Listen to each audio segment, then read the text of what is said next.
we now have shade in the morning. We picked this umbrella up at Fry's for $39.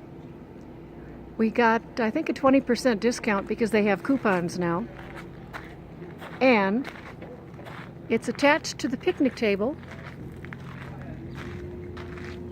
with 2 pieces of Baltic plywood cut 1 by 1 and clamps. I think those pieces of 1 by 1 are 3/4 inch, and there's an 1.5 inch hole drilled down into them. They are not going to damage the table. It's a little clumsy, but we sit on the other side anyway.